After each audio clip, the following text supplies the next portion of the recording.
qu'est-ce qu'on fait alors ce matin? Tu veux passer par là? Écoute, on irait pas se prendre un bac à la Choumar, non? On C'est descend? la boucle. Ouais, allez, on descend à Kalachumar.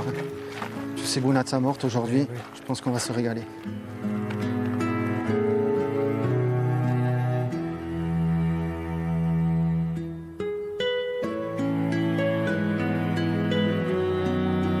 Ah, quand on arrive dans ces endroits, on ressent du bonheur, de la sérénité.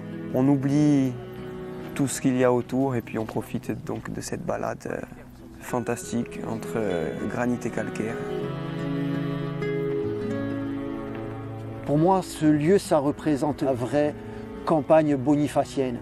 Le Pial, où vraiment les anciens venaient pour travailler. C'est vraiment l'âme de Bonifacio, cet endroit.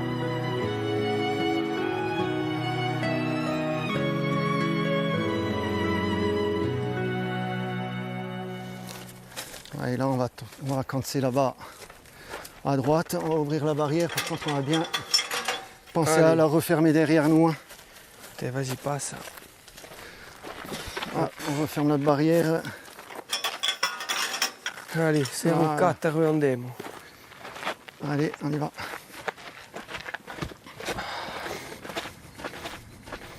San Giovanni ou San Zuani. San Zuani. Sauf que l'ancien bonifacien dit Zua. Il y avait ce Z là qui s'est transformé en G avec l'évolution et l'influence du corse. D'accord. Donc moi, si je dois reprendre les termes un petit peu ancestraux, je dirais San Zua, San Zuani. De toute façon, la langue, elle évolue avec le temps, non? Ah oui, de toute façon, comme on dit, après pratica vince grammatica, il y a des évolutions qu'on ne peut plus maîtriser avec le temps. Donc aujourd'hui, San Giovanni. D'accord. Enfin, Saint-Jean du coup. Saint-Jean. Bonifacio est un isolat linguistique particulier. C'est une enclave, c'est une langue qui a réussi à résister à beaucoup d'assauts, à beaucoup de guerres, à beaucoup de sièges. Et aujourd'hui, on résiste et on milite encore pour que cette langue-là soit sauvegardée. Kalachumar. C'est paradisiaque ici. Hein. Il n'y a pas beaucoup de monde en plus qui vient ici. Ouais. C'est bien, on est tranquille. Kalachumar par rapport à l'écume, hein. Achoum. Achoum en bonifacien. Ça remue, là, il y a des rochers qui sont pas très profonds, donc ça fait beaucoup de... Tu passes l'hiver, c'est blanc quand il y a les tempêtes. Hein. Une fois, je suis venu me baigner, là. On faisait les oursins, l'eau, calme plat, je me suis jeté. Tu peux pas résister, même en février, tu résistes pas, tu te jettes. Aujourd'hui, ça te donne pas envie de te baigner? Ah, avec l'eau comme ça, les guachars. Et cette chaleur. Envie, chaleur et tout. Mais bon, qu'est-ce qu'on va faire? Aujourd'hui, on a décidé de marcher un peu avec tout ce qui nous attend à voir là-bas derrière. Hein? Qui fait mucho andiamo? Ouais, allez, mieux. Hein. On perd pas de temps. Allez, c'est parti. Siamo cammino.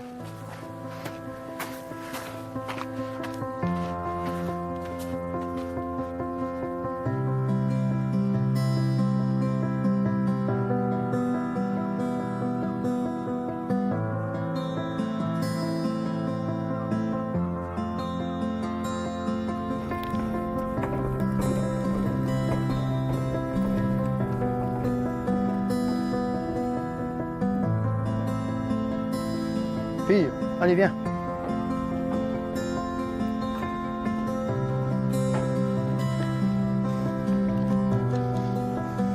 Libertà. Ti senti un uomo completo, qua? Sei un uomo felice. Dai, monta. Wow.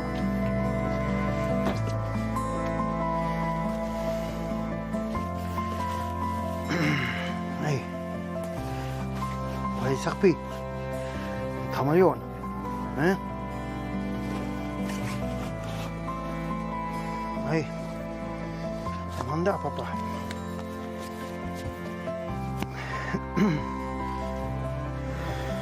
Allez, on y va. Allez, andiamo. Le mie passioni, il mio sangue,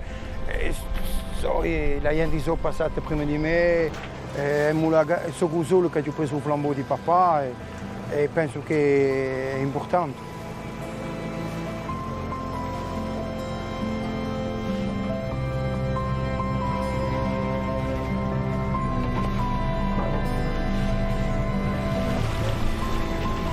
9 ans, je tenais déjà la barre du chalutier à mon père.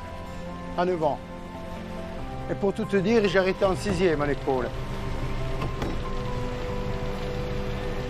Je partais à l'école en cachette et je faisais ma patte pour aller à la pêche quand je sortais de l'école et j'allais faire les devoirs. Alors imagine un peu.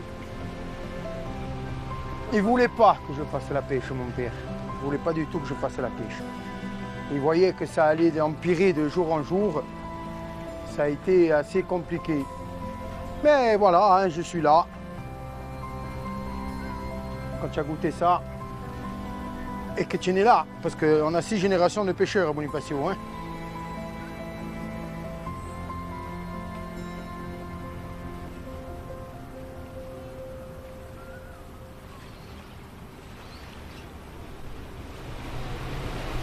Je m'adonne pas. Madonnette, bonjour. Oh, Junard, bonjour. Junard, c'est mon père, il dort là-bas en haut.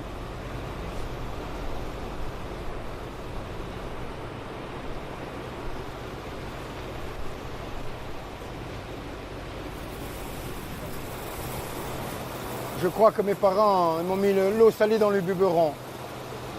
Je ne peux pas m'en passer.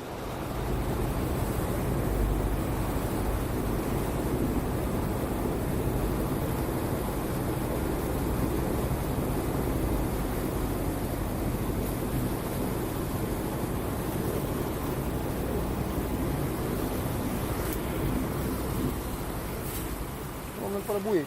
Oui. On est là.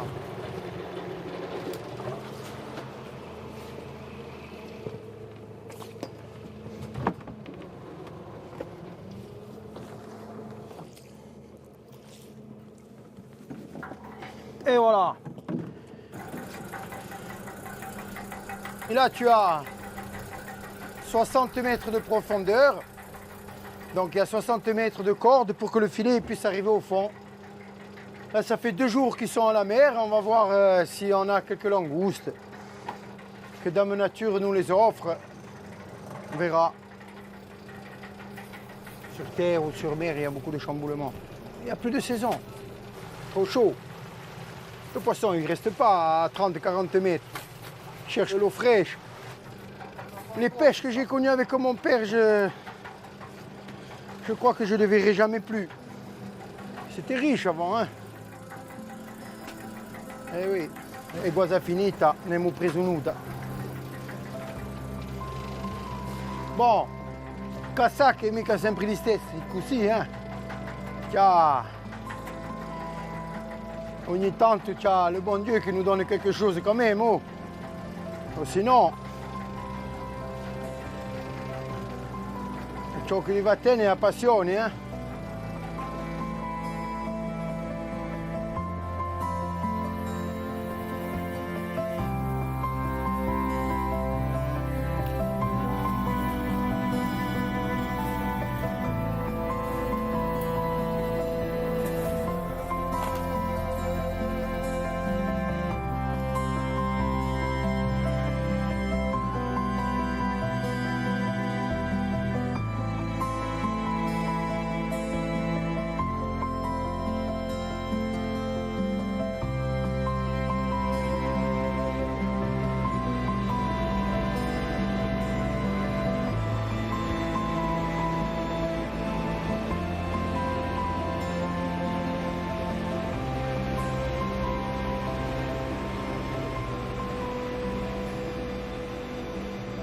Zitedo, io andavo spesso a Soutarocca.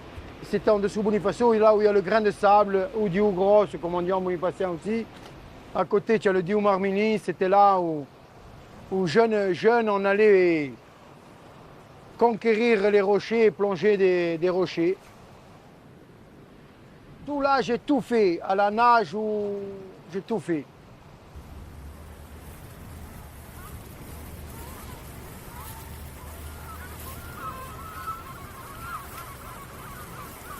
Ancora a quasi 50 anni mi ha già messo un masco, mi ha già lampato a mare, ha già messo come un zitteto.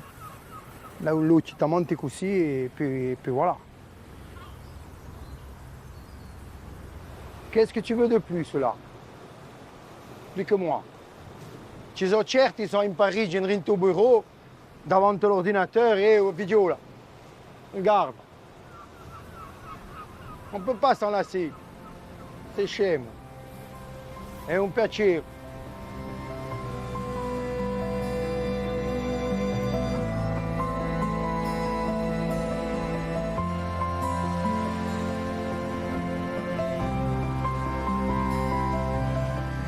On est quand même un noyau de jeunes bonifaciens d'une certaine génération. On essaie de maintenir justement ce que nos anciens nous ont laissé. Et ça, c'est important. Parce qu'il faut se souvenir de d'où on vient et qui on est.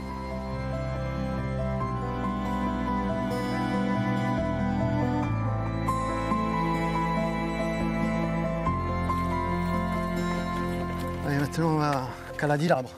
S'il te plaît, là-bas. C'est mon passage préféré à Bonifacio. Moi aussi. Tout confondu, tu vois, que ce soit la Madonnetta, Capo di Fin et toutes les balades, je crois qu'on arrive dans le plus beau passage Moi aussi, de la mon commune. endroit- C'est mon endroit favori.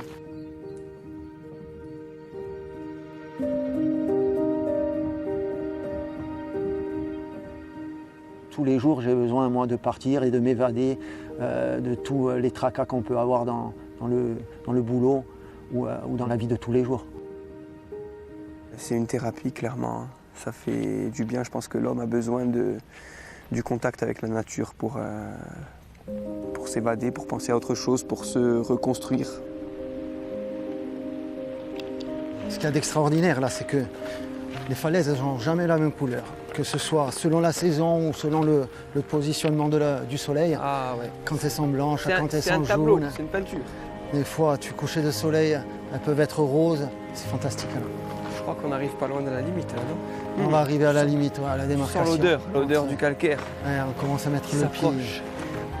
Ecco. Eh ouais, là, On est à la démarcation. là, ça tu se vois. voit hein, quand même. Là, on va rentrer vraiment dans le calcaire. flagrant. On a le granit de ce côté, le calcaire, et là on verra plus de granit. Là, on rentre vraiment dans le piale. Dans l'autre territoire. Le hein. piale bonifacien.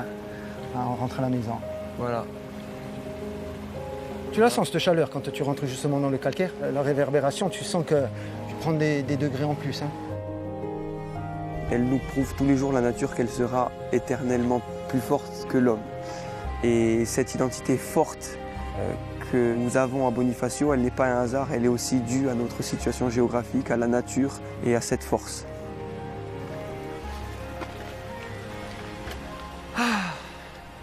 Là oui, Là, pour moi, c'est Ça me indéniablement le plus beau morceau de randonnée qu'il y a à c'est- Bonifacio. c'est fabuleux. Et là, quand c'est que tu es venu pour la première fois là? Ouais, j'avais peut-être une quinzaine d'années. Moi j'aimerais me souvenir de la première fois où je l'ai fait.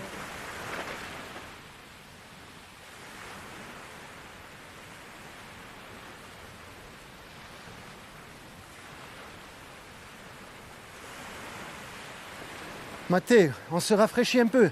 Ah, ça ristait. Allez, allez, Regarde, regarde-moi ça. allez, le pozzo. Ah, l'eau naturelle hein, qui tombe de la falaise, hein, bien fraîche au corps. Après cette journée de chaleur. T'as hein. vu, on a l'impression Fait que... du bien, hein. Regarde, regarde. Ça.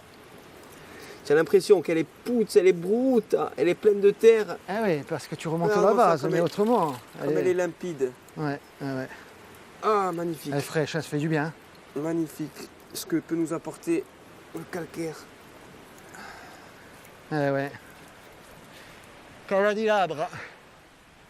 Moi, j'aimerais bien, pas remonter le temps, mais au moins voir, tu vois, que au néolithique, ces deux îles étaient rattachées. Il y a 15 000 ans de ça, il y avait un passage Ça, c'est génial. qui partait d'ici au Lavezzi, et Lavezzi qui se rendait en Sardaigne. Donc elles étaient accrochées, ces deux sœurs, en fait. Il y avait ce passage, on pouvait s'y rendre à pied. Bon, après, la séparation, elle nous va bien aussi, hein, quand même. hein. Oui, Faut le maintenant, dire, de nos on jours, peut oui. se jeter. Mais c'est fou quand même de te dire qu'elles étaient accrochées, quoi.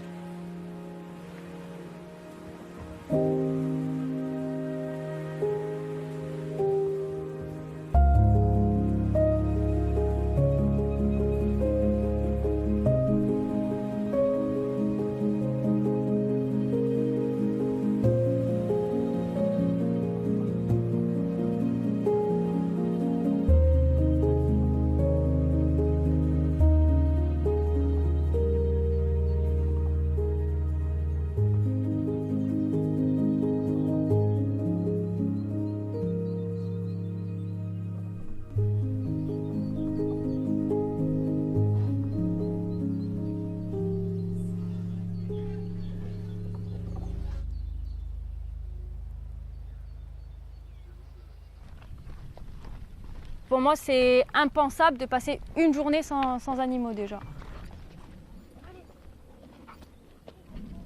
J'étais depuis petite tout le temps dehors, tout le temps parler avec mes animaux, tout le temps. Ça fait partie de moi. J'ai commencé à monter à cheval, j'ai commencé tard, j'ai commencé à 11 ans parce qu'avant, mes parents ne voulaient pas.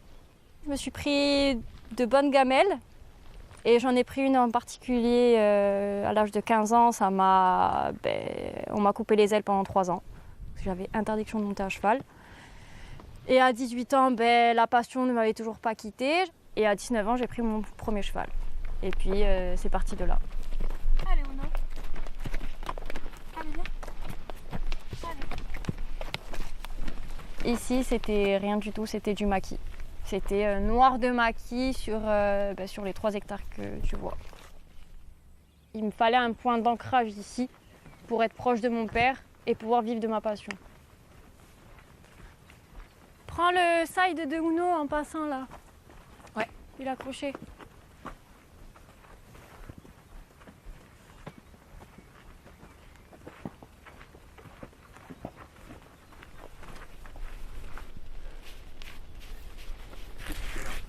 Donc là, on va préparer nos chevaux, on les brosse, ensuite on va les sceller et puis on va partir direction les falaises.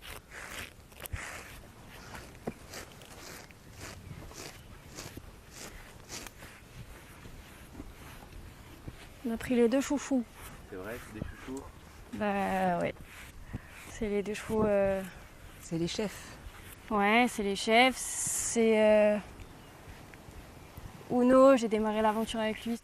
On a passé beaucoup de choses confortables et beaucoup moins confortables. Il m'a aidé sur beaucoup de choses, ça a été beaucoup ma thérapie, Uno. Il était mon médicament pendant des années.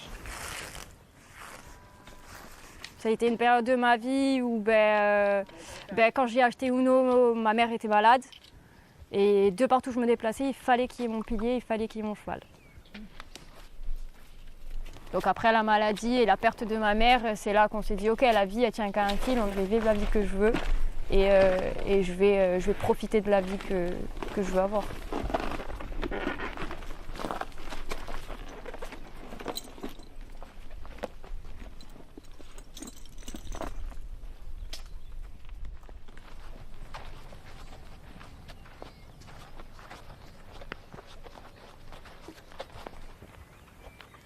Allez, Uno. On n'aura pas trop de soleil aujourd'hui. Uno, il veut pas travailler. Moins on en fait, moins on en ferait. C'est ça.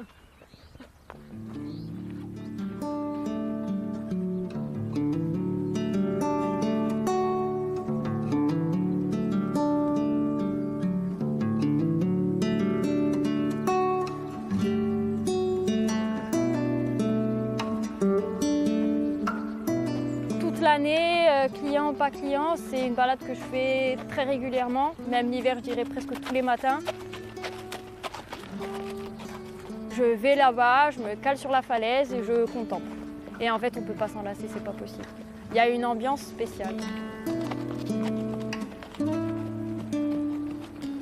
Ça m'amène la liberté.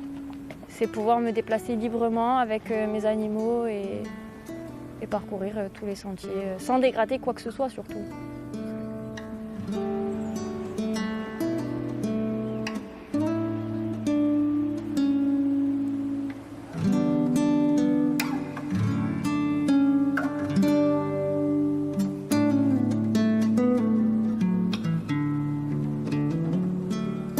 Mes chevaux ils travaillent 4 heures par jour max, ils ont 2 jours de repos par semaine et ça a été ma ligne de conduite. Dès l'ouverture de mon centre, je me suis dit ça sera comme ça et pas autrement. Ils nous acceptent déjà sur leur dos, c'est déjà énorme. Donc à un moment donné, voilà. Et puis pour tout ce qu'ils nous apportent, c'est le respect, c'est tout.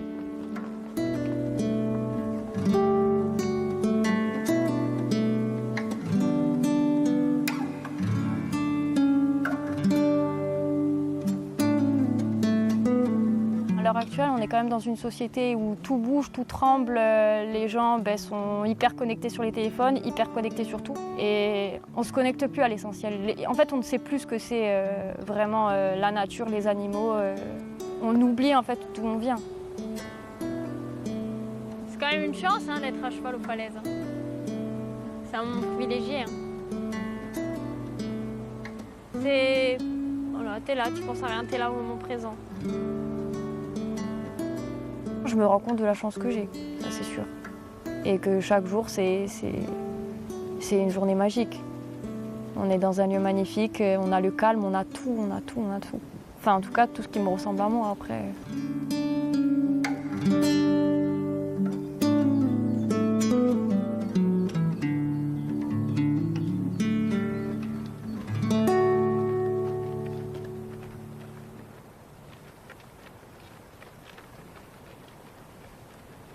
Depuis que mon grand-père est décédé en 2013, j'ai eu comme un sursaut d'orgueil identitaire, puisqu'il me le parlait, mais je n'ai pas fait l'effort, moi, de faire le premier pas, de lui parler, de lui répondre. Mon père me parlait corse. Mon grand-père, un bonifacien, il a écrit beaucoup de textes, des mémoires.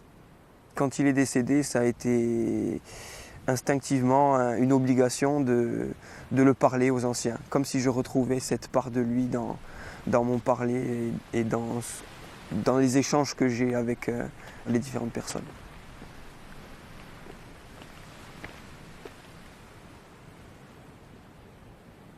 Ce ho giù per Tusaio, divino innocentiani. Ouais, tu uses donc le trou, On le hein, voit, le hein. passage hein, sous le rocher.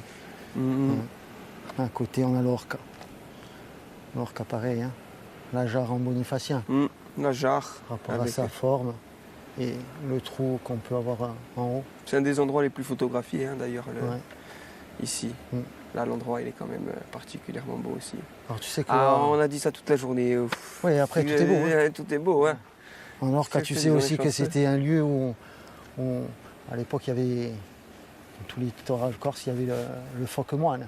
Eh oui. Donc il venait s'abriter quand même dans l'Orca. Tu sais, elle est ouverte dans le plafond, on va dire, mais s'il y a une ouverture par la mer, et ils rentraient pour se reproduire, les reproduisaient phoques. là-bas, Hein, ouais. Ils se reproduisaient à l'intérieur et en cas de tempête, ils étaient à l'abri, ils se mettaient aussi à l'intérieur. Hein, on est bien, on est gâtés. Hein. On est gâtés. On est gâtés. Moi, je me considère corse, mais je me considère surtout bonifacien. C'était mon grand-père qui disait ça. Mon grand-père disait « je suis français, mais avant d'être français, je suis corse, et avant d'être corse, je suis bonifacien ».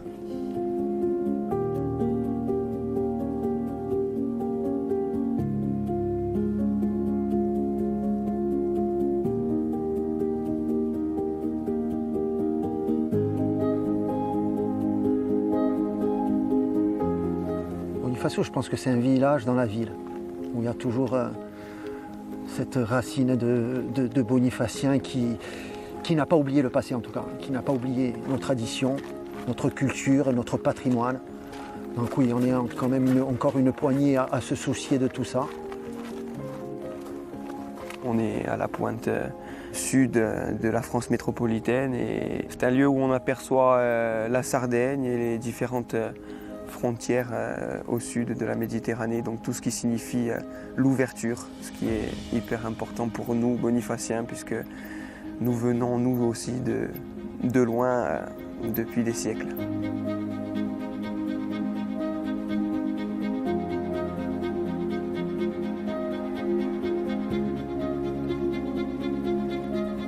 Ah ouais.